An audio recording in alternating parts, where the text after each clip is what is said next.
ஆண்டவர் TMX முறுக்கு கம்பிகளின் அரசன்.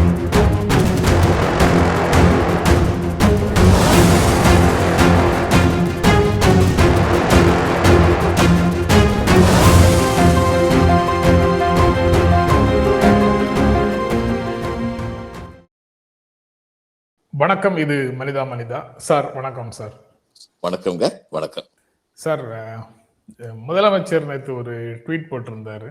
அதாவது ஸ்போர்ட்ஸ் பர்சன்ஸோட சேர்ந்து அவர் உரையாடினாருங்கிற ஒரு விஷயத்தை மென்ஷன் பண்ணி, சாம்பியனோட உண்மையான வலிமை பதக்கங்கள்ல மட்டும் இல்லை, அவங்க கிட்ட இருக்கக்கூடிய டிசிப்ளின், ப்ரெஷரை ஹேண்டில் பண்ற விதம், விடாமுயற்சி, இது எல்லாத்துலேயும் தான் இருக்கு அப்படின்னு ட்வீட் போட்டிருக்காரு. இன்னும் அவர் 2-3 விஷயத்தை அதில் மென்ஷன் பண்ணியிருக்காரு சார். அதில் ஃபிலாசபிக்கலாக அப்ரோச் பண்ணுறாரா, இல்லை பாலிட்டிக்ஸை இதில் ரெப்ரசன்ட் பண்ணுறாரா? சாம்பியனோட ட்ரூ ஸ்ட்ரென்த் பதக்கங்களில் மட்டும் இல்லை, அவங்க கிட்ட இருக்கிற டிசிப்ளின், கட்டுப்பாடு, அப்புறம் அழுத்தங்களை சமாளிக்கக்கூடிய திறமை, தொடர் முயற்சி, விடாமுயற்சி, இதுல தான் இருக்கு அப்படின்னு சொல்றதை எப்படி பாக்குறீங்க சார்? இல்ல, ரொம்ப சரியா தான் சொல்லியிருக்காருங்க. நான் இதுல சென்ட் மேரிஸ் ஹைஸ்கூல்ல திண்டுக்கல்ல படிச்சேன். சென்ட் மேரிஸ் ஹாஸ்டல்ல தங்கியிருந்தேன். புனித மரியாள் எல்லாம் சொல்லுவாங்க. அதுல கண்டினியூஸா கேம்ஸ் உண்டு. எங்களுக்கு ஆனுவல் ஸ்போர்ட்ஸ் நடக்கும். முதல்ல சேர்ந்த போதே ஃபாதர் ஜோசப் டயஸ் வார்டனா இருந்தார். அவர் எங்கிட்ட முதல்ல சொன்னது, விளையாடுறது நீங்க வெற்றி பெறணுங்கிற நோக்கம் முதல் நோக்கமா இருக்கக்கூடாது. நான் ஸ்போர்ட்ஸ்மேன்ஷிப்பை ஒழுங்கா கையாண்டனா அப்படிங்கிறத முதல் நோக்கமா இருக்கணும். ஸ்போர்ட்ஸ்மேன்ஷிப் அப்படிங்கிறது ஃபேர் கேம். எதிராளியை எப்படியாவது ஜெயிக்கணும்னு நினைக்காம முறைப்படி ஜெயிக்கணும்னு நினைக்கிறது. இதான் எங்களுக்கு கொடுத்த முதல் பாடம். அதனால தோத்தா சரி, அதை பத்தி கவலைப்படாத, ஒழுங்கா நீ விளையாண்டியா இருப்பாரு. அப்பவும் எண்ட் ஜஸ்டிஃபைஸ் தி மீன்ஸ்ங்கிற தியரி இருந்ததுதானே சார்? அதை ஒதுக்கிட்டு தானே இதை முடிவு பண்றோம். இருந்தது. ஆனா எங்களுக்கு ரொம்ப திட்டவட்டமாக சொல்லப்பட்டது, என்ன does not justify the means அப்படின்னு சொல்லி திட்டவட்டமா விளையாடும் போது உங்களுக்கு எதிராளியை காயப்படுத்தி ஜெயிக்கணும்னு சொல்லி நினைக்கிறது ஸ்போர்ட்ஸ்மேன்ஷிப் கிடையாது. அது உண்மையான வெற்றி கிடையாது. அதை ஒரு அழுத்தம் திருத்தமா சொல்லியிருக்காரு. இது பல பல பல விஷயங்கள்ல இவர் எழுதுறது, பேசுறது எல்லாத்தையும் பார்க்கும்போது he has emerged as a great leader. அதுல யாருக்கும் எந்த சந்தேகமும் இருக்க வேண்டியதில்லை. இது பாலிடிக்ஸுக்கும் அதே மாதிரி இருந்ததுன்னா நல்லா இருக்கும். அதாவது இன்னொன்னு என்னன்னா, நம்ம அது மாதிரி விளையாண்டோம்னா ஸ்பெக்டேட்டர்ஸ் நம்ம கூட இருப்பாங்க. இவங்க விஜய் அமிர்தராஜ் விளையாடும் போது அவரை பத்தி ரொம்ப என்ன சொல்லுவாங்கன்னா, பால் அவுட்னு சொல்லி இவருக்கு ஃபேவரபிளா அம்பையர் சொல்லும் போது இவர் அம்பையர்ட்ட சொல்லுவாரு, please check up again, I think it was right அப்படின்னு சொல்லுவாரு. அதுதான் ஸ்போர்ட்ஸ்மேன்ஷிப். அந்த இதைத்தான் சொல்லி கொடுத்தாங்க. அது ரொம்ப முக்கியம். அப்படி இருக்கும்போது ஸ்டாண்டிங் ஓவேஷன் அவருக்கு கிடைக்கும். ஸ்பெக்டேட்டர்ஸ் ஃபீல்டுல ஸ்பெக்டேட்டர்ஸ் நம்மளை என்கரேஜ் பண்றது புது ரத்தம் பூஸ்ட் பண்ண மாதிரி நமக்கு. அதனால நேர்மையா நடந்ததுக்கு பரிசு தான் கிடைச்சது, ஊக்கம் தான் கிடைச்சது. இப்போ நேர்மையாக நடக்கிறதே ரொம்ப சிக்கலானது அப்படிங்கிற மாதிரி ஒரு மனநிலை வளர்ந்துட்டு இருக்கு சார். நேர்காலத்துல நாணயமா இருக்கிறது சர்வ சாதாரணமாக எண்ணப்பட்டது. ஏன்னா கவர்மெண்ட் ஆபீஸ்னா நாணயமா தானுங்க இருக்கணும். அதுல என்னங்க ரொம்ப பெருசு இருக்கு? அதுக்காக எதுக்கு பாராட்டணும்? திறமைத்தான பாராட்டணும்னு சொல்லி இருந்தது. மிஸ்ஸஸ் காந்தி காலத்துல நாணயமா இருக்கிறது பாராட்ட பெற்றது. இன்னைக்கு நாணயமா இருக்கவனும் பொழைக்க தெரியாதுன்னு சொல்றாங்க. அது மாதிரிதான் நாடு முழுக்க இருந்து வந்திருந்தாங்க யங் அத்லெட்ஸ். அவங்களோட பேசினப்போ அவங்க பேச்சுல இருக்கக்கூடிய கிளாரிட்டியும் கான்பிடன்ஸும் மிரள வைக்குது அப்படின்னு தான் சொல்லியிருக்காரு சார். இது நெக்ஸ்ட் லெவல் ஃபோக்கஸ் அப்படின்னு சொல்லியிருக்காரு. அந்த ட்வீட் பார்த்து இது இளைய சமுதாயத்தை என்கரேஜ் பண்ற வார்த்தைகள், ரொம்ப அதிகமாக என்கரேஜ் பண்ற வார்த்தைகள். ஏன்னா அவங்க பேச்சையும் பார்த்தேன், அந்த டிஸ்கஷனையும் பார்த்தேன் நான். தி children ask very good questions. ரொம்ப நல்ல வினாக்கள்லாம் கேட்குறாங்க. பட் அது எல்லாமே அந்த கல்வியில் சிறந்த தமிழ்நாடு நடத்தினாங்க, வெல்லும் பெண்கள், வெல்லும் தமிழ் பெண்கள் நடத்தினாங்க, இந்த மாதிரி ஸ்போர்ட்ஸ் பர்சனோட நடத்துறாங்க. இது எல்லாமே தேர்தலை மனதில் வைத்து அப்படின்னு ஒரு சார்ஜை வைக்கிறாங்க. எனாக்ட் பண்ண செய்யப்படுகின்ற நாடகங்கள் அப்படின்னு. இதெல்லாம் எப்படி சார்? தேர்தல் மனசு வச்சுதாங்க. நானும் சொல்றேன், தேர்தல் மனசு வச்சுதான். 4 மாசம் தேர்தல் வரும்போது இவங்க செய்யற எல்லாமே தேர்தல் மனசு வச்சுதான் செய்வாங்க. ஆனா நான் கேட்கறது, உண்மையைத்தானே காட்டுறாங்க. வெல்லும் இதுக்கு முன்னாடி ரெண்டு ப்ரோக்ராம், முதல் ப்ரோக்ராம் நானும் அட்டன் பண்ணேன், நீங்களும் அட்டன் பண்ணீங்க. ரெண்டாவது ப்ரோக்ராம் நீங்க பண்ணீங்க, நான் பண்ணல, நான் டூர்ல இருந்தேன். முதல் ப்ரோக்ராம் நான் அட்டன் பண்ணும்போது அந்த குழந்தைங்க அந்த ஸ்டூடெண்ட்ஸ் வந்து இன்டர்ன்ஷிப் வாங்கிட்டு ஃபாரின் போறவங்க, எந்த ட்ரைனிங் தங்களுக்கு எப்படி உதவுச்சுன்னு சொன்னவங்க எல்லாத்தையும் வந்து கேட்டுக்கிட்டு தான் இருந்தோம். அதுல வந்து என்ன, யாராவது ஒருத்தவங்க வந்து இல்லாத ஒண்ணு வந்து அங்க வந்து பேசினாங்களா? அவங்களுக்கு இந்த திட்டங்கள்னால கிடைத்த பலன்களை பத்தி பேசினாங்க. அப்ப அதை பத்தி பேசல, என்ன தப்பு இருக்கு? இப்ப இது வந்து சொல்லுவாங்க, ஒரு சந்திரசேகர்னு சொல்லி ஒரு லீடர் இருந்தாரு. அவர் இந்தியா முழுக்க பாத யாத்திரை பண்ணார். பாத யாத்திரை பண்ணி, ஏன்னா அவர் ஜனதா பார்ட்டி நார்த் இந்தியாவில தான் பெரும்பாலும் இருந்தது, இந்தியா முழுக்க பாத யாத்திரை பண்ணாரு. அப்ப இது எலெக்ஷனுக்காக, மக்களை கவர்றதுக்காகன்னு சொல்லி எழுதினாங்க. அப்போ ஒரு விமர்சகர் வந்து எழுதினாரு, எங்க இது மாதிரி வந்து இதில் டெல்லியில உட்காந்துக்கிட்டு எப்படி ஆட்சியை பிடிக்கணும்னு யோசிக்காம நான் மக்களை சந்திக்கிறேன், என்னை பத்தி பேசுறேன், ஆதரவு கேட்கிறேன்னு சொல்றதுல வந்து என்ன தப்பு இருக்கு? அது நேர்மையான ஒரு இதுதான், அப்ரோச் தானு சொன்னாரு. அதே மாதிரி தான் இதுவும், இவங்க செஞ்ச காரியத்தை பத்தி பேசுறாங்க. காரியத்தை பத்தி பேசலைன்னா சரி, காரியமே நடக்கலன்னு சொல்றதுக்கு எதிர்கட்சிகள் தயாரா இருக்காங்க, தயாராக இருக்கு. ஏற்கனவே அப்படித்தான் பேசிட்டு இருக்காங்க. விளம்பர அரசுங்கிறாங்க. விளம்பரத்துக்கு பின்னால எங்கெல்லாம் உண்மை இருக்கும்? எம்ஜிஆர் வந்து ரெண்டு விதமான தான தர்மம் இருந்தது. ஒண்ணுல வந்து விளம்பரத்தில் ரொம்ப குறியா இருந்தார், விளம்பரம் இல்லாம நிறைய பண்ணியிருக்காரு. அப்ப தான் வந்து இப்படிப்பட்ட ஒரு பப்ளிக் இமேஜ் வேணும்னு ஆசைப்பட்டாரு. அந்த பப்ளிக் இமேஜ் வந்து பொய்யா வந்து கிரியேட் பண்ணல. அவர் டொனேஷன் கொடுக்காம டொனேஷன் கொடுத்ததை சொல்லல, கொடுத்த டொனேஷனை விளம்பரப்படுத்தினாரு, பெரிய பெரிய டொனேஷனை. ஆனா விளம்பரமே இல்லாம பல காரியங்கள் செஞ்சார். அது மாதிரி இவங்க வந்து தேர்தல் வாக்குறுதியில பல வாக்குறுதியை நிறைவேற்றிருக்காங்க. சொல்லாத விஷயம், சின்ன குழந்தைங்களுக்கு வந்து ஸ்கூல் சில்ட்ரனுக்கு, கவர்மெண்ட் ஸ்கூல் சில்ட்ரனுக்கு பிரேக்ஃபாஸ்ட் கொடுக்கறது சொல்லாத விஷயம், அதையும் செஞ்சிருக்காங்க. அது சார், விளம்பர அரசு அப்படின்னு சொன்னா இல்லாத விஷயத்த விளம்பரம் பண்ணா அது மக்களுக்கு தெளிவாக தெரிஞ்சிடாதா? ஆமா, தெரிஞ்சிடும். இவங்க என்ன ராஜமன்னார் கமிட்டி மேனேஜரா இருக்காங்க? மன்னாரன் கம்பெனி, அது போக அந்த ஓட் பேங்க், வாக்கு வங்கிகளை மனசுல வச்சுட்டும் செய்யல. அந்த வாக்கு வங்கிகளாக இல்லாத நபர்களுக்கு, அப்பா அம்மா தெரியாத நபர்களுக்கு, இல்லாத நபர்களுக்கு, அப்பா அம்மா இல்லாத நபர்களுக்கு, எல்லாருக்கும் அந்த மாதிரி வாக்கு வங்கியாக இல்லாத செக்ஷனை பார்த்து பார்த்து பல திட்டங்களை செயல்படுத்தி இருக்கிறார்கள்ங்கிறத நம்ம மீண்டும் மீண்டும் இங்க பல இடங்கள்ல பேசி இருக்கிறோம். அப்படி இருக்கும்போது அந்த மாதிரி சார்ஜஸ் வந்து தேர்தலுக்காக பண்றாங்க அப்படின்னு சொல்றது வாக்கு வங்கியாக பார்த்து பண்ணலைங்கிறதும் எஸ்டாப்ளிஷ் ஆகுது. என்ன செய்தாலும் இதுதான் இவங்க சொல்லிட்டு இருப்பாங்கிறதுக்கு இங்க தமிழ்நாட்டுல மு க ஸ்டாலின் மாதிரி ஆல் இண்டியா லெவல்ல ராகுல் காந்தியையும் பார்க்க வேண்டியது இருக்கு. ராகுல் காந்தி அந்த உன்னாவ் விக்டிம், அவங்களுடைய அவங்களை பாதிப்படைய செய்த அந்த குற்றம் செய்தவரை ஜாமீன்ல விட்டதுக்கு எதிராக ராகுல் காந்தியை வந்து பார்த்து பேசிட்டு போயிருக்கிறாங்க, குமுறிட்டு போயிருக்கிறாங்க. அது பற்றியும் நம்ம செயலற்ற பொருளாதாரமாக மாறி இருக்கோம், அதே மாதிரி இப்ப செயலற்ற சமூகமாகவும் நம்ம மாறிட்டு இருக்கிறோம். சென்சிட்டிவிட்டிங்கிறது நம்ம கிட்ட இல்லாம போகுதுன்னு ராகுல் காந்தியும் ஒரு ட்வீட் போட்டிருக்காரு சார். ஆமா, உண்மைதான், அவர் சொல்றது உண்மைதான். அப்படி ஒரு சென்சிட்டிவிட்டி இல்லாத ஒரு சமுதாயமா மாறி போய்கிட்டு இருக்கோம். அப்படி அதாவதுங்க, உலகம் என்பது உயர்ந்தோர் மாற்றேன்னு சொல்லுவாங்க. கீழ்நிலையில உள்ளவங்ககிட்ட வந்து சென்சிட்டிவிட்டி கம்மியா இருக்கலாம், ஆனா கைடு பண்ண வேண்டிய நிலைமையில உள்ளவங்ககிட்ட சென்சிட்டிவிட்டி இருக்கணும். அரசு வந்து மக்களுக்கு, அரசுடைய முக்கியமான பொறுப்புகள் ஒண்ணு மக்களை நல்வழிப்படுத்துதல், நல்ல கைடன்ஸ் கொடுக்குறது, அது ஒரு அரசுடைய கடமை. அப்படின்னு சொல்லி பார்க்கும்போது இந்த அரசு எப்படி இருக்காங்க? சென்ட்ரல் கவர்மெண்ட்ல வேதனைப்படுற அளவுக்கு தான் இருக்காங்க. அது இன்னொரு வேதனையையும் ராகுல் காந்தி சொல்றாரு. அவர் வந்து ஒரு பிசினஸ் கம்யூனிட்டி ரெப்ரசன்டேட்டிவ்ஸை சந்திச்சு பேசுறாரு. அவர் வார்த்தைகள்ல அது வைசியா கம்யூனிட்டியினுடைய பிரதிநிதிகள் அப்படின்னு சொல்றாரு.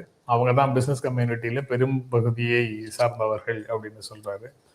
அதுல பிசினஸ் எல்லாம் நொறுங்கி போய் இருக்குது அப்படின்னு அவங்க சொல்றத குறிப்பிடுகிறார். என்ன சார், அவங்கதான் பிஜேபியினுடைய வாக்கு வங்கியாகவும் இருக்கிறாங்க, ஆனா அவங்க கிட்ட இருந்து இப்படி ஒரு ஸ்டேட்மெண்டான்னு ஆச்சரியமா இருக்குது. இதுல வந்து டெல்லியில வந்து அந்த இது டிமானிட்டைசேஷன் வந்த போதே டெல்லியில வந்து நான் இருந்திருக்கேன். பிஜேபி டெல்லியில ஆட்சியை பிடிச்சதுக்கு காரணமே சிறு குறு தொழில், இந்த இது வச்சிருக்கவங்க, பான் ஷாப் வச்சிருக்கவங்க, இவங்க எல்லாம் வந்து கம்ப்ளீட்டா வந்து பிஜேபி சப்போர்ட்டர்ஸா இருந்தாங்க. அவங்க ஒரு ஆதரவோடு தான் இவங்க ஆட்சியை பிடிச்சாங்க. அப்போ டெல்லியில் நான் போயிருந்த போது அப்படி ஒருத்தர், ஜெய்ப்பூர்ல நான் போயிருந்த போது அப்படி ஒருத்தர் பார்த்தேன், வியாபாரம் பண்றவர், வைசியா கம்யூனிட்டி சேர்ந்தவர். அந்நேரமா அவர் என்ன சொன்னாரு, இதெல்லாம் பண்ணிடக்கூடாது, தப்பு தான் பண்ணிட்டாங்க. நான் பிஜேபி சப்போர்ட்டர், இப்பயும் நான் பிஜேபி சப்போர்ட்டர் தான். ஒரு தப்பு பண்ணாங்கிறதுக்காக அவனை வந்து நான் வந்து ஒரு ஒதுக்கிட முடியாது. ஆனா இது தப்பு தான், இதெல்லாம் எங்களை எல்லாம் ரொம்ப பாதிக்கும்னாரு. இன்னைக்கு ஒரு தப்போடு நிக்கல, தொடர்ந்து தப்பு பண்ணிக்கிட்டே இருக்காங்க. இப்ப இவங்களுக்கு தொடர்ந்து பாதிப்பு வந்துகிட்டே இருக்கு. அதனாலதான் இன்னைக்கு அவங்க பேச ஆரம்பிக்கிறாங்க. பட் பேச தொடங்குறாங்க. பட் ராகுல் காந்தியை சந்திச்சு இந்த மாதிரி விஷயங்களை ஷேர் பண்ணிக்குவாங்களா? அந்த அளவுக்கு அவங்களுடைய நிலைமை வந்துருச்சா அப்படிங்கிற கேள்வி வருது சார். இல்ல வந்துருச்சுங்க. அது மட்டும் இல்ல, பிக் இண்டஸ்ட்ரியிலேயே ஒரு வருஷத்துக்கு 2000 கோடி ரூபாய் 3000 கோடி ரூபாய் ஏற்றுமதி பண்ற, நான் இதுல இந்த ஃபெடரேஷன் ஆஃப் இந்தியன் எக்ஸ்போர்ட் ஆர்கனைசேஷன்ல வந்து டைரக்டர் ஜெனரலா இருந்தபோது சில பேருடைய பழக்கம், டெக்ஸ்டைல உள்ளவங்கல, இந்த ஹேண்டிகிராஃப்ட்ஸ், இந்த மாதிரி தொழில உள்ளவங்க வந்து எனக்கு சில பேர் நெருங்கிய நண்பர்கள் ஆனாங்க. நான் அந்த இதை விட்டு போனதுக்கு அப்புறமும், ஏன்னா I was able to be of some help. அந்த கவர்மெண்ட்ல வந்து அவங்களுக்கு பல சமயங்களில் கவர்மெண்ட்டை எப்படி அப்ரோச் பண்றதுன்னு தெரியாம இருக்கும். அதனால இந்த வியாபாரம் பண்றவங்க ஏதாவது சம்திங் கொடுத்தா சரியா போயிடும்னு முதல் நினைப்பு அப்படித்தான் வரும். ஏன்னா கவர்மெண்ட் அப்படி இருக்கு. ஆனா நான் வந்து அவங்ககிட்ட சொல்லுவேன், இது எதுவுமே தேவையில்லைங்க, உங்க பக்கம் எல்லாமே கரெக்டா இருக்கு, பேப்பரை கொடுங்க, நான் ஜாயின்ட் செக்ரட்டரி போய் பேசுறேன். இந்த மாதிரி சில பேருக்கு வந்து ஹெல்ப் பண்ண முடிஞ்சது. அப்போ அவங்க தொடர்ந்து வந்து நண்பர்களா இருந்தாங்க, இன்னும் நண்பர்களா இருக்காங்க. ரொம்ப வயசாகி சில பேருக்கு. என்ன, நான் யாரும் வந்து 52 வயசுல அங்க போய் ஜாயின் பண்ணும் போதே இவங்கெல்லாம் 70 வயசு 72 வயசுன்னு இருந்தவங்க. அப்ப அவங்க அவங்க வந்து இப்ப என்கிட்ட வந்து என்ன சொல்றாங்க, எல்லாரும் இதை வந்து கேபிட்டலிஸ்ட் கவர்மெண்ட்னு சொல்லி சொல்றாங்க, பணம் பெரிய பெருந்தொழில்காரர்களுக்கு தான் இவங்க உதவுறாங்கன்னு. அப்படி இல்லைங்க, அதுலயும் இவங்க வந்து பிக் அண்ட் சூஸா வச்சிருக்காங்க. அவங்களுக்குன்னு சில பேர் வச்சுக்கிட்டு அவங்கள மட்டும்தான் வளர்த்துக்கிட்டு இருக்காங்க. இப்ப எங்க எல்லாரையும் வளர்த்தா சரி, எங்களை ஒரு பாதி பேர் வந்து வளர்ந்ததுல கொஞ்சம் நம்ம சமுதாயத்தை கொடுக்கணும்னு நினைப்போம். இப்ப எங்களுக்கு தான் கொடுக்கறதுக்கு எதுவுமே இல்லாத நிலைமை இவங்களே கிரியேட் பண்ணிட்டு இருக்காங்க. இது ரொம்ப ஒரு வேதனையான ஒரு அப்ரோச். அப்படி இருக்கு, அது எல்லாருக்கும் தெரியும். ஏ அப்படின்னு சொல்லி பார்லிமெண்ட் பேர் சொல்ல முடியாது, பார்லிமெண்ட்ல இல்லாதவங்கள. அதனால முகம் வந்து ரொம்ப தருதான். ஏ எப்படி சில ஏ மட்டும் வளர்றாங்க அப்படின்னு சொல்லி திரும்ப திரும்ப கேட்டாங்கல்ல, அது மாதிரி.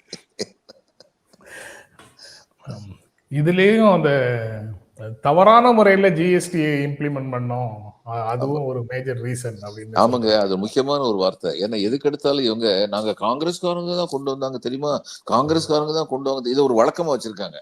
ஆனா காங்கிரஸ்காரங்க இந்த ஷேப்ல வரணும்னு சொன்னாங்களா? ஃபைனலைஸ் பண்றதுக்கு முன்னாடி நீங்க பவருக்கு வந்துட்டீங்க. வந்துட்டு எனக்கு அந்நேரம் நினைவுக்கு ஜிஎஸ்டி இன்ட்ரோடியூஸ் பண்ணும்போதோ அல்லது ஜிஎஸ்டி இன்ட்ரோடியூஸ் பண்ணும்போது தான் நினைக்கிறேன், மகாஜன் வந்து அந்நேரம் வந்து அமைச்சராக இருந்தாரு. வாஜ்பாய் வந்து பிரஸ் அட்ரஸ் பண்ண சொன்னார். எப்படி பின்னாடி இந்தியன் நேஷனல் பிளாக் வச்சு இவங்க அந்நேரம் வந்து இது பண்ணாங்க, நாங்க புதுமையான திட்டங்கள்லாம் கொண்டு வர போறோம் அப்படின்னு சொல்லி. தே were very keen about publicity. வாஜ்பாய்ட்டு வந்து இருந்தது என்னன்னா, இந்த ஒளிரும் பாரதம்னு சொல்லி அவங்க அடுத்த எலெக்ஷனுக்கு வந்து எலெக்ஷனை ப்ரீபோன் பண்ணி, ஆமா ப்ரீபோன் பண்ணி ஒளிரும் பாரதம்னு அட்வர்டைஸ்மெண்ட் கொடுத்தாங்க. வாஜ்பாய் சொன்னதை வந்து பத்திரிகை நண்பர்கள் சொன்னாங்க. அவர் வந்து சொன்னாரு அந்நேரமே, இவங்க சொல்லிட்டு இருக்கும் போது, எங்க ஒளிருது பாரதம், இவங்களுக்கு கிராமப்புறத்தை பத்தி ஏதாவது தெரியுமா, they twisted my hands to prepone the election அப்படின்னு சொல்லி கரெக்டா சொன்னாரு. அதே மாதிரி தோத்தாங்க அந்த எலெக்ஷன்ல வந்து. இன்னைக்கு என்னன்னா, அப்படி தோத்ததுக்கு காரணம் என்ன, பப்ளிக்குடைய கான்சியன்ஸ் என்ன சொல்லுதுங்கிறத வெளியில சொல்றதுக்கான வாய்ப்பும் வசதியோட மீடியா இருக்கு. மீடியா வந்து நம்ம வந்து சப்ரஸ் பண்ணிட்டோம். இன்னைக்கு மீடியா வந்து என்ன பேசுறாங்க, முக்கியமான விஷயங்கள் எல்லாம். ஏன் இந்த இந்தோ பாகிஸ்தான் வார்ல வந்து சோசியல் மீடியால வந்து ஒரு கேள்வி கேட்டாங்க, அதுவும் சரியான புத்திசாலித்தனமா கேட்டாங்க. வார் நடக்கிற 5 நாள் யாரும் என்னவும் பேசல, கவர்மெண்ட்டை சப்போர்ட் பண்ணிட்டு கேட்டாங்க, எங்களுக்கு நீங்க இது மூட்டைப்பூச்சியை அழிக்கிறதுக்கு வீட்டை கொளுத்துற மாதிரி ஒரு 10 டெரரிஸ்ட் வந்து 2 கோடி ரூபாய்க்கு கம்மியா செலவு பண்ணிட்டு இங்க வந்து தப்பு பண்ணிட்டு போவானுங்க, அதுக்கு நீங்க பழி வாங்குறது வந்து 3000 கோடி ரூபாய் 30,000 கோடி ரூபாய் செலவழிச்சு வார் நடத்துவீங்கிறத பத்தியே எங்களுக்கு வந்து ஆட்சேபனை இருந்தது. ஆனா நாங்க வாய் மூடி மௌனியா இருந்தோம். ஏன்னா எங்க தேசம் ஒரு யுத்தத்துல ஈடுபட்டு இருக்கு. அப்ப அந்த எங்க தேசத்தை வழிநடத்துற அரசாங்கத்தை முழு மூச்சோட சப்போர்ட் பண்றத இப்ப எங்களுடைய வேலை அப்படின்னு நாங்க இருந்தோம், சப்போர்ட் பண்ணோம். பிரதம மந்திரி அவர்களே, இப்ப நாங்க கேட்கிறோம், 5வது நாளே ஏன் யுத்தத்தை நிப்பாட்டினீங்க, இந்த யுத்தத்தினால நீங்க என்ன வசதி உங்களுக்கு என்ன அட்வான்டேஜ் கிடைச்சது, நீங்க என்ன சொல்றீங்க எங்ககிட்ட, பாகிஸ்தான்காரன் கெஞ்சினான்னு சொல்றீங்க. அப்ப இந்த கெஞ்சினவன்ட்ட அந்த பகல்காம்ல நடத்துறவங்க இருக்காங்களே, அவங்களுடைய மூலக்கருவி யாருன்னு சொல்லி இன்ஃபர்மேஷனை ஏன் வாங்கல? காஷ்மீர் வந்து அடிச்சு பிடிச்சுக்கிட்டு இருக்காங்களே, கெஞ்சுறாங்களே, ஓடுறா காஷ்மீர் விட்டு அப்படின்னு சொல்லக்கூடிய நிலைமையில தானே இருக்கீங்க, ஏன் சொல்லல? எனக்கு பதிலே கிடையாது, இன்னைக்கு வரைக்கும் பதிலே கிடையாது. அங்க வந்து அந்த ஆளை வந்து ஃபீல்டு மார்ஷல் ஆக்கியிருக்காங்களா அந்த ஜெனரல்? எப்பங்க ஃபீல்டு மார்ஷல் ஆக்குவாங்க? மேனக்ஷாவை இங்க ஃபீல்டு மார்ஷல் ஆக்கணும். முதல்ல ஃபீல்டு மார்ஷல் ஆக்குறதுக்கு அவங்களுக்கு விருப்பம் இல்லை. ஏன்னா இந்தியாவில் வந்து பாலிட்டிஷியன்ஸ் ஒரு பயம் உண்டு. ஃபீல்டு மார்ஷல் வந்து என்ன, ஆல் த 3 ஃபோர்ஸஸுக்கு அவர் வந்து லீட் பண்றவர், கமாண்டன்ட். அப்போ ஃபோர்ஸ் அத்தனை ஒருத்தர் வந்து ராணுவ ஆட்சி வந்துருச்சுன்னா அந்த பயம் எப்பயுமே வந்து இந்தியாவில் பல வருஷமா இருந்தது. அதனால ஃபீல்டு மார்ஷல் ஆக்க மாட்டாங்க, லேட்டா தான் ஆக்குனாங்க. But he deserved it fully. இன்னைக்கு உடனடியே இந்தோ பாகிஸ்தான் யுத்தம் முடிஞ்ச உடனே அந்த ஜெனரல் வந்து ஃபீல்டு மார்ஷல் ஆக்கியிருக்காங்க. சுப்ரீம் கோர்ட்டு டிசைட் பண்ண வேண்டிய சில விஷயங்களை சட்டம் போட்டு இனிமே கோர்ட்டுகள் இந்த விஷயங்களையும் தீர்வு காணாது அப்படின்னு எடுத்துட்டாங்க. And I am told it makes him more powerful, that individual. எதுக்கு இவ்வளவு பெரிய ரிவார்டு அவர் கொடுத்திருக்காங்க? நான் கேள்வி கேட்போம்ல, நீங்க தானே இதுக்கு பதில் சொல்லணும், அரசு தானே பதில் சொல்லணும். ஆனா எந்த நேஷனல் மீடியா வந்து இதை பத்தி பேசுறாங்க? இது எவ்வளவு வருத்தத்துக்குரிய ஒரு விஷயம். பெரிய பெரிய கேள்வி சார். அது நேஷனல் மீடியா பேசல, லோக்கல் மீடியாவும் பேசுறது இல்லை. இப்படி அபூர்வமாக மீடியாவுக்குள்ள பேசுற ஒரு சில குரல்கள் வந்து அது பெரிய அளவுல வராமலே இருக்குது. அந்த மாதிரி நேரத்துலதான் ராகுல் காந்தியை போன்றவர்கள் இந்த தவறான முறையில ஜிஎஸ்டியை இம்ப்ளிமெண்ட் பண்றதையும், இது வந்து கொள்கையில நடந்த தோல்வி இல்ல, இது நேரடியாக உற்பத்தி துறை மேல நடந்த தாக்குதல், வேலை வாய்ப்பு உருவாக்குவதில் மீது நடக்கிற தாக்குதல், இந்தியாவினுடைய எதிர்காலத்தின் மீதான தாக்குதல் அப்படின்னு அவர் சொல்லும் போது நமக்கு ஒரு சரியான விஷயத்த ஒரு ஆள் பேசுறாரு, பெரிய லெவல்ல இருக்கக்கூடிய ஒருத்தர் பேசுறாரு அப்படிங்கிற ஒரு உணர்வு வருது. இது சாதாரணமாக எல்லாரும் பலர் வந்து மீடியாவுக்குள்ள பேசிட்டே இருந்ததுதான். ஆனா மீடியா அதை ஹைலைட் பண்ணாம விட்டதுனால இப்ப இவர் பேசும்போதாவது அது ஒரு செய்தியாக வருது அப்படின்னு ஒரு உணர்வு. உண்மை, இவராது பேசுறதுக்கு இருக்காரே அப்படிங்கிற ஒரு தேர்தல். அதுக்கப்புறம் இங்க சார் தேசிய ஜனநாயக கூட்டணி தமிழ்நாடு தொடர்பான செய்திகள், அங்கேருந்து வெளியில வந்த ஓபிஎஸ் டிடிவி 2 பேரும் இப்போது வேறு ஆப்ஷன்ஸை வெய் பண்ணிட்டு இருக்கிறாங்க அப்படின்னு செய்திகள்ல தொடர்ந்து வருது. ஓபிஎஸ் தாவேக டிஎம்கே 2ல எந்த கூட்டணிக்கு போகணும்னு ஒரு கருத்தெடுப்பு நடத்தினதாகவும் அதுல மிக பெரும்பான்மையான நபர்கள் தாவேகாவோட போகணும்னு சொன்ன மாதிரியும் செய்தி இருக்கு. அவர் அந்த ஆப்ஷன்ஸை பார்த்துட்டு இருக்காரு. செங்கோட்டையன் வேற அவர் இங்க வந்துருவாருங்கிற நம்பிக்கையை கொடுக்கிறார் போல இருக்குது. டிடிவியும் ஓபிஎஸும் அவங்க கூட வந்துருவாங்க அப்படிங்கிற ஒரு நம்பிக்கையை அவர் கொடுக்குற மாதிரி தெரியுது. பட் எதுவுமே ஃபைனலைஸ் ஆகல. வெற்றி பெறும் அணியில நாங்க இருப்போம், we will teach EPS a lesson அப்படின்னு திரும்ப சொல்றாங்க. அவருக்கு EPSக்கு ஒரு பாடம் கற்பிப்போம்னு சொல்றாங்க. எப்படி இருக்குது இது சார்? ஏன் பிஜேபி வந்து இவர்களை அகாமடேட் பண்றதுக்கான முயற்சிகளை கைவிட்டாங்களா, இல்ல எடுக்கிற மாதிரி எடுத்து செயலற்று போய் இருப்பது போல ஒரு தோற்றத்தை கொடுக்கிறாங்களா, இல்ல பெரிய பிளான மறைத்து வைத்திருக்கிறார்களா இன்னும், இப்படின்னு பல்வேறு ஊகங்கள் வந்துகிட்டே இருக்குது. அவங்க எதையாவது பண்ணி திமுகவை கீழே இறக்கணும் ஆட்சியில இருந்து. இதுதான் அவங்களுடைய fundamental aim. That is not the final objective. Final objective இவங்க பேசுற அந்த திராவிடியன் மாடலு, கம்யூனிஸ்ட் மாடலு இதெல்லாம் இல்லாம இந்த பிறப்போக்கும் எல்லா ஊருக்கும் பேசிட்டு இருக்காங்க. இதெல்லாம் வாயடக்கிறதுக்கு முதல் ஸ்டெப்பு டிஎம்கே கீழே இறக்கணும். அதுக்கு என்ன செய்யணும் இவங்களுக்கு இன்னும் புரிபடலை. அவங்களுடைய குட் ஸ்ட்ராட்டஜிஸ் தமிழ்நாடு இன்னும் அவங்களுக்கு வந்து அந்த ஸ்ட்ராட்டஜி, சக்சஸ்ஃபுல் ஸ்ட்ராட்டஜின்னு ஒன்று கொடுக்கல. எல்லாத்தையும் ட்ரை பண்றாங்க. செங்கோட்டையனை கூப்பிட்டு நிர்மலா மேடம் பேசுவாங்க, செங்கோட்டையன் போய் அமித்ஷா கிட்ட போய் பேசுவாரு, அதுக்கப்புறம் திரும்பி வந்ததுக்கு அப்புறம் ஹவுப்ஃபுல்லா வருவாரு. அதுக்கப்புறம் இவரை பதவி விட்டு விலக்கும் போது அவங்க கட்சியை விட்டு விலக்கும் போது இபிஎஸ் கட்சி விட்டு விலக்கும் போது அவங்க பேசாம இருப்பாங்க. ஏன்னா அவங்களுக்கு இன்னைக்கு ஏடிஎம்கே தேவை. இந்த ஏடிஎம்கே இபிஎஸ்ஐ இறக்கி விட்டுட்டு ஏடிஎம்கே கொண்டு வந்துட்டோம்னா நமக்கு நல்லதுன்னு அவங்க ஆரம்பத்திலிருந்து முயற்சி பண்ணிட்டு இருக்காங்க. இன்னைக்கு வரைக்கும் அது சக்சீட் ஆகல. அப்ப அது சக்சீட் ஆகாத வரைக்கும் இபிஎஸ் கூட தான் அவங்க இருக்கணும். ஏன்னா இபிஎஸ் ஏடிஎம்கே இருக்கு, அவங்களுக்கு ஏடிஎம்கே தேவை. ஏடிஎம்கே தான் தேவை. இவங்க 2 பேரும் இப்ப இவட்ட போகலாம், டிவி கேட்ட போகலாம், போக மாட்டாங்கன்னு சொல்ல முடியாது. தமிழறிவு மணியன் வந்து ரஜினிகாந்த் வந்து அவர் வந்து சத்தியம் பண்ணாரு, ரஜினிகாந்த் தான் இந்த நாட்டின் விடிவெள்ளி, தமிழகத்தின் விடிவெள்ளின்னு. இப்ப தமிழ் மாநில காங்கிரஸ் என்கிற மிகப்பெரிய ஒரு அரசியல் கட்சி, அந்த கட்சி வந்து தமிழ்நாட்டு அரசியலையே சூறாவளியாக்கி போட்டுரும். அப்படிப்பட்ட அரசியல் கட்சியோட தன்னுடைய கட்சியை இணைச்சிட்டாரு, வாசன் கட்சியோட இணைச்சிட்டாரு. இணைக்கும் போது என்ன சொன்னாரு, ரஜினிகாந்த் இத்தனை வருஷம் பேசினதுல 3 தரம் மசாலா டீ கொடுத்தாரு, அதுதான் எனக்கு கிடைச்ச பலன் அப்படி இப்ப சொல்றாரு. அது அந்நேரம் வந்து ஒருத்தர் வந்து எழுதினார், ஒரு மீம்ஸ் ஒன்று வந்து போட்டார். இந்த ரஜினிகாந்த் அரசியல வரமாட்டேன்னு சொன்ன உடனே ஒரு மீம்ஸ் வந்து போட்டாரு. கேபி சுந்தராம்பாள் பூம்புகார்ல வந்து ஒரு பாடல் படிச்சிருந்தாங்க. அந்த பாடல் வந்து ஒவ்வொரு வரியா போட்டார். முதல்ல ரஜினிகாந்த் படத்தை போட்டு, தப்பித்து வந்தானம்மா பாவம் தனியாக நின்றானம்மான்னு சொல்லி அவரை போட்டாங்க. அடுத்தது வந்து ஆடிட்டர் குருமூர்த்தியும் லதா ரஜினிகாந்த் 2 பேரும் படத்திலும் போட்டு, அவன் போட்ட கணக்கொன்று இவள் போட்ட கணக்கொன்று இரண்டுமே தவறானது அப்படின்னு போட்டாங்க. அதுல பெஸ்ட் வந்து என்னன்னா, தமிழறிவு மணியன் படத்தை போட்டு, பொய் நெல்லை குத்தியே பொங்க நினைத்தவன் கை நெல்லும் விட்டானம்மா அப்படின்னு அவருக்கு போட்டாங்க. இப்ப இவர் அதே மாதிரி தான் எனக்கு டிவி கேக்கு இவங்க போனாங்கன்னா அப்படி ஆயிருமோ, கரைஞ்சிருவாங்களா டிவி கேல? 2 பாசிபிலிட்டி இருக்கு. டிவி கேல இவங்க கரைஞ்சிடலாம், அது ஒரு பாசிபிலிட்டி. இன்னொன்னு என்ன தெரியுமா, டிவி கேல வந்து அதிகார போராட்டம் ஆரம்பிச்சிடும். ஏற்கனவே இருந்த நாங்களா புதிதாக வந்த இவர்களா அப்படின்னு சொல்லி சார், போராட்டம் ஆரம்பிச்சிருக்கு. தாவேக கட்சிக்குள்ள இவங்க போக மாட்டாங்க, ஆனா கூட்டணிக்குள்ள போகும்படி இருப்பாங்க. அந்த மாதிரி கூட்டணிக்குள்ள இவங்க இருந்திருக்கும். போகும்போதுங்க, செங்கோட்டையன் வந்து இவங்களைத்தானே முன்னாடி நிறுத்தி வச்சு கட்சியில தன் பலத்தை வளர்க்க பார்ப்பாரு. நான் தான் கூட்டு வந்தேன் அப்படி சொல்ல போறாரு. அப்படி இருக்கும்போது அவருடைய வளர்ச்சி வந்து அந்த கட்சியில உள்ளவங்களுக்கு வந்து பிடிக்காது. ஆரம்பத்துல இருந்து இருந்தவங்க வந்து தங்களைத்தான் முன்னிறுத்த பார்ப்பாரு. இது எல்லா கட்சியிலும் நடக்கிறது தான். இது தாவேக்கால மட்டும்தான் நடக்கும்னு நான் சொல்லல. தலைமை சரியா இருந்தா இதெல்லாம் வந்து ரொம்ப அழகா வந்து மேனேஜ் பண்ணிட்டு போவாங்க. இன்னைக்கு ஸ்டாலின் வந்து ஏடிஎம்கே இருந்து வந்தவங்களை கொண்டு வந்திருக்காரு, பதவியில உட்கார வச்சிருக்காரு. அப்போ கட்சியில வந்து உள்கட்சி கலவரமா வந்துருச்சு, அவரால் அதை மேனேஜ் பண்ண முடியுது. கலைஞர் எப்பயுமே அதை மேனேஜ் பண்ணிட்டு இருந்தாரு. அந்த மாதிரி கலைஞர் காலத்துலயும் நடந்திருக்கு. இந்த அளவுக்கு நடக்கிறதா இல்லையான்னு தெரியாது, அது நடந்திருக்கு கலைஞர் காலத்துல.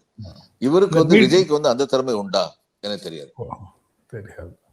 மீடியால வரக்கூடிய செய்திகள் எல்லாமே வந்து கட்சியிலிருந்து வரக்கூடிய தகவலாக இல்லை, செய்தியாக இல்லை, அது எங்கிருந்தோ வருகின்ற தகவலாக இருக்குது. பெரும்பாலும் இதை வந்து இந்த கன்சல்டன்சி ஏஜென்சிஸ், இந்த ஸ்ட்ராட்டஜிஸ்ட்னு அழைக்கப்படுகிறவர்கள் தான் இதை வந்து அவங்கவங்க இதை விதைக்கிறார்கள் அப்படின்னு ஒரு செய்தியும் ஊடக விவாதங்கள்ல வெளிப்படுகிறது.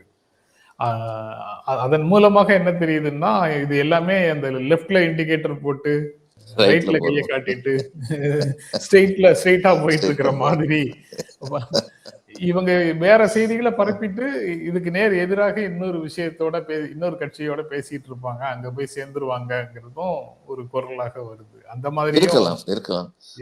ஓபிஎஸ் பொறுத்த மட்டும் அவர் என்ன முடிவு எடுப்பாருங்க அவருடைய கட்சிக்காரர்களுக்கு மட்டும்தான் தெரியாதுன்னு நான் நினைச்சிட்டு இருந்தேன். இப்ப எனக்கு சந்தேகம் அவருக்கே தெரியாதோ அவர் என்ன முடிவெடுக்க போறாருங்கிறது அப்படின்னு சந்தேகமா இருக்கு. புகழேந்தி அவருக்கு ரொம்ப சாலிட் சப்போர்ட்டரா இருந்தாரு. புகழேந்திய சண்முகம் சொன்ன அதே கருத்து தான் புகழேந்தியும் சொன்னாரு. பிஜேபி கூட சேர்ந்ததுனால நம்ம வலிமை இழந்து விட்டோம். சண்முகத்தை ரிமூவ் பண்ணல பார்ட்டியை விட்டு, ஏன்னா அவர் வந்து இபிஎஸ் உடைய ஆதரவாளர். புகழேந்தியை ரிமூவ் பண்ணாங்க. ரிமூவ் பண்ணது கையெழுத்து போட்டது யாரு? ஒருங்கிணைப்பாளர் அந்நேரம் இருந்தவர் வந்து ஓபிஎஸ். தன்னுடைய ஆதரவாளர் நீக்கப்பட்டது இவர் கையெழுத்து போட்டார். This does not show him to be a firm leader. Leadership குவாலிட்டிங்கிறது வந்து முக்கியமான விஷயம். இங்க வந்து ஒருங்கிணைப்பு அப்படிங்கிறதே வந்து ஒரு பாகற்காயாக கசக்குது இல்ல சார். ஆனா நேர் எதிராக ராஜ் தாக்கரேயும் உத்தவ் தாக்கரேயும் அங்க வந்து மும்பை பெருநகர மன்றத்துக்கான தேர்தலில் கூட்டணிக்கு முயற்சி செய்யறாங்க, பேசுறாங்க. அது கிட்டத்தட்ட ஃபைனலைஸ் ஆயிடுச்சு. அஜித் பவார் சரத் பவார் 2 பேரும் இதே மாதிரி உள்ளாட்சி தேர்தல்களுக்கு ஒரு பாம்பே முனிசிபாலிட்டிக்கு பாம்பே கார்பரேஷனுக்கு அவங்க வந்து பேச்சுவார்த்தை நடத்துறாங்கன்னு செய்திகள் இருக்கு. அங்கெல்லாம் வந்து யூனிஃபிகேஷன் முயற்சி நடக்குது, இங்க மட்டும் ஏன் சிதறிக்கிட்டே இருக்கு? அதாவது அங்க சேர்ந்திருக்க வேண்டிய கட்டாயத்தை வந்து தாக்கரே பிரதர்ஸ் வந்து உணர்ந்திருக்காங்க. நம்ம பிரிஞ்சிருந்ததுனால நம்ம வலிமை இழந்துட்டோம்னு சொல்லி அவங்களுக்கு தெரியுது. இங்க ஏடிஎம்கே பிரிஞ்சிருக்கிறதுனால ஏடிஎம்கே வலிமை இழந்திருக்குது. ஆனா அதை பத்தி கவலைப்படாதவரா இபிஎஸ் இருக்காரு. தான் வந்து ஏடிஎம்கே எவ்வளவு சின்னதா போனாலும் அந்த ஏடிஎம்கே உடைய தலைமை பொறுப்புல தான் மட்டும்தான் இருக்கணும்னு நினைக்கிறாரு. அதன் காரணமா ஏடிஎம்கே சிறுசா போறதுக்கு இவர் தான் காரணம். அதான் உண்மை. ஓகே சார், நாளைக்கு தொடர்ந்து பேசுவோம் சார். ரொம்ப நன்றி. வணக்கம் சார். வணக்கங்க. வணக்கம்.